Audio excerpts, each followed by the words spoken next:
In the 20th century, the same changes have been taking place in developing countries as took place in Europe and North America before that. Medical advances and improved infrastructure, at least in urban areas, have led to a decline in infant mortality and therefore a growing population.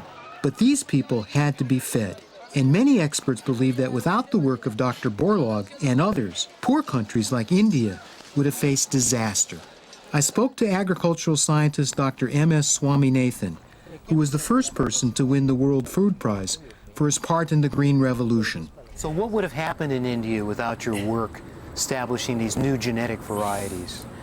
If new genetic varieties had not been available from the mid-60s, India would have had a series of famines of a disastrous nature. And in 1870 or 1900, 30 million people died out of starvation. That was traditional farming, traditional methods. The traditional ways of farming were associated with recurrent famines. We would have simply had massive starvation and famine if we didn't have this Green Revolution. We would have farmed every square inch of land and still not be able to produce the kind of food that we are doing today. And so Green Revolution was one of the most significant scientific accomplishments of India and many countries in the past century. But there are those in the West who disapprove of the Green Revolution and the transfer of modern agricultural techniques to the Third World. Instead of developing countries adopting the scientific practices of the West, they argue that the West should be adopting the simpler, more primitive methods of agriculture common in countries like India. I am terribly concerned as a consumer, as a mother, as a business person, as a citizen of this planet, that we, meaning the Western world, are imposing our big business, big farming skills on cultures that have already been harmed, that are dying out. It's a detriment to our future world. I can understand how people can be mesmerized by the culture of places like India. But what is life really like for people who practice subsistence agriculture?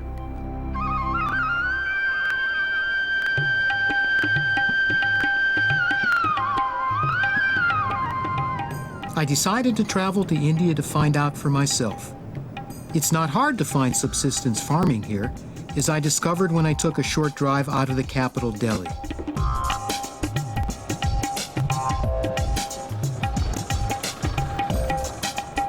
I was going to a village to meet local journalist Barun Mitra and to see what rural life was like at first hand. And how are you? What's going on? Yep. Great to meet you. This village is typical of many villages in India, and indeed the rest of the Third World. Homes have no running water or electricity, and everyone works on the land. I wanted to ask Barun if modern agricultural technology was appropriate in such a village. There's people who say that the Green Revolution was actually harmful to India. I mean, look at it this way. In the last 50 years, India's population has tripled. India's food production has quadrupled. Without the Green Revolution, we would have been back in the days when millions in this country starved to death. You know, the last famine India has had, the last major famine. When was that? Was in 1943. When about 3 million people in my state of Bengal, and which is currently Bangladesh, died. 3 million people died of famine in 1943 in this country. We haven't had a famine of this kind since. This year they talked of a drought. The media went round the country trying to figure out who died. They virtually found none. India has made enormous agricultural progress. The point is we have not progressed fast enough, far enough. But primitive agriculture doesn't just lead to a lack of food and poor diets. It also means that countries which are overwhelmingly agrarian cannot afford the modern amenities which we take for granted. What are these things over here? These are dung What cakes, is this? the principal form of fuel, because there's no electricity, and wood is in short they're supply. burning this. They're burning this. You see here, this is a typical kitchen and you see the dungs burning. And they live in this? This is in their huts, this smoke? Yeah, this smoke normally stays within the hut for a long time because And these this children aren't breathing this smoke all the time. Yes. 80% of the people in India are forced to burn wood or dry dung to cook their food and heat their homes because they have no electricity. And the air pollution from this is deadly. According to the World Health Organization, 500,000 children die in India every year from respiratory diseases brought about by indoor smoke and rural smog. This form of third world pollution alone is far more damaging than all the environmental problems of the industrial West combined. And it's not just air quality. Villages like this cannot afford the modern water cleaning facilities which we have in the West, and the resulting waterborne diseases can be deadly. Every year, 3 million people die from diarrhea alone. Consequently, infant mortality rates are still high in villages like this, and even if you manage to survive into adulthood, life expectancy is only 45 years. So there's nothing romantic here about staying on the land with these people. No, it's not romantic for the people who are staying here. It's romantic for the people in Los Angeles or wherever they are to look at these people, look at them as a kind of a living museum which they can come and enjoy and go back to their 5-star lifestyle. But for the people here, given a choice, they would jump ship at the first opportunity. Most of us who do not live in this condition fail to realize that agriculture is not their lifestyle. It is their occupation. It's an economic activity. Most of us seem to romanticize their agriculture as their lifestyle. It's not for them if you ask them. Which means that if these people can improve their agricultural productivity, they would have a better income, which would improve their quality of life, quality of housing, quality of everything. If technology can bring benefits, I think it will be criminal on our part to deny them the option to utilize and gain maximum advantage that a new technology can provide.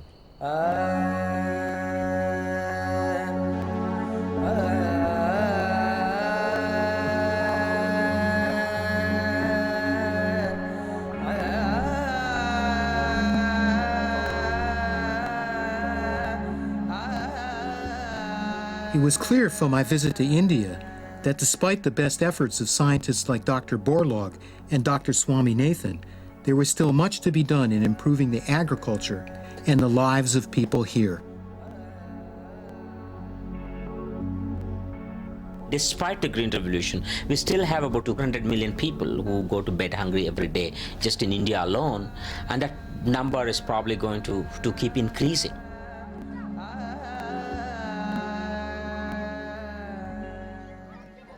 The Green Revolution was a spectacular scientific success. It literally saved the lives of millions of people. However, the breeding technology used for the Green Revolution is limited and can only go so far. In order to feed India's growing population, a second revolution is needed. And for this, people are looking to genetic engineering.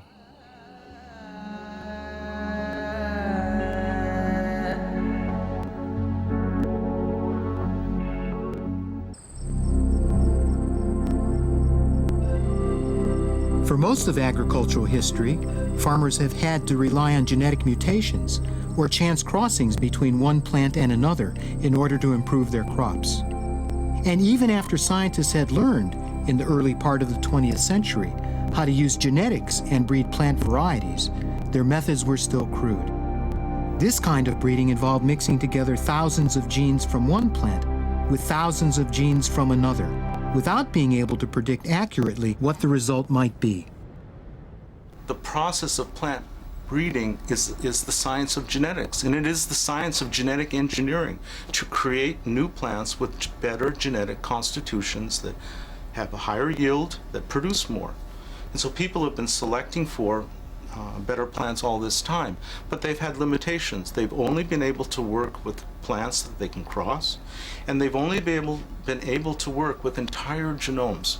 So for example, if they bring a desirable trait in from one plant, they may bring in 10 undesirable traits at the same time. And it's a very hard and difficult thing to weed out and get rid of the undesirable traits and hold on to the good desirable trait like greater yield or resistance to a disease or something like that. However, by the 1970s, scientists were beginning to learn how to identify individual genes and to discover their function. One of these scientists was Luis Herrera Estrella. When I started working in plant molecular biology, it was a very exciting time because plant genes were started to be isolated and the whole field of plant biology was developing. Luis was one of a number of scientists worldwide searching to find some way of transferring individual genes from one plant to another. The answer came in 1981 when they hit upon a natural soil bacterium which did just that. 2 years later, Luis and others successfully transferred a bacterial antibiotic resistance gene into a tobacco plant, and modern plant genetic engineering was born.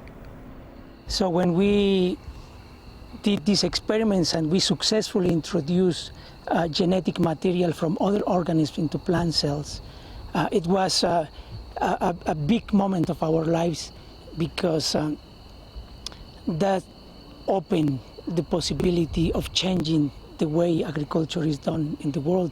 So it was very exciting because we realized the potential of this technology.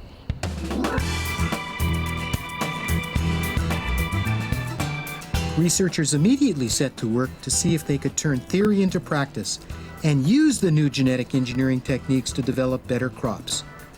One of the first big successes came 3 years later, in 1986, when scientists succeeded in building disease resistance into a tomato plant. In 1987, scientists announced that they had engineered the first insect-resistant plant.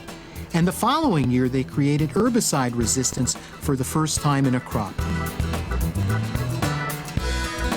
Only after more than 10 years of testing, after countless laboratory and field trials, were the first genetically modified seeds made available to farmers. But then the results were staggering. Farmer Max Smith found that using the new technology, he was able to grow healthy and high-yielding crops, but using far fewer chemicals to do it. We've used from 20 to 40% less herbicide and less insecticide since the GMO products have come out here. This has saved a lot of trips over the field, and it's just a more chemically free crop now. How does this affect what you get in the grocery store in terms of health? Well, the best way I could describe that is, what would you rather have? Would you rather have a corn that had bugs in it and had been sprayed with insecticide a couple of times, or would you rather have a BT engineered corn where there's never been any insecticide put on it, it's chemically free, and there's no insects in it, and it's a very safe food to eat?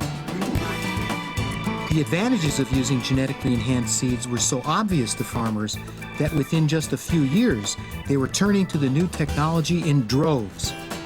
Already, 60% of all soybeans grown in the United States comes from genetically modified seed.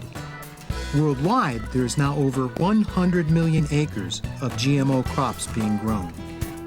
Recently, scientists have begun to think of entirely new ways to improve plants. Dr. David Aber is especially excited by the possible medical applications.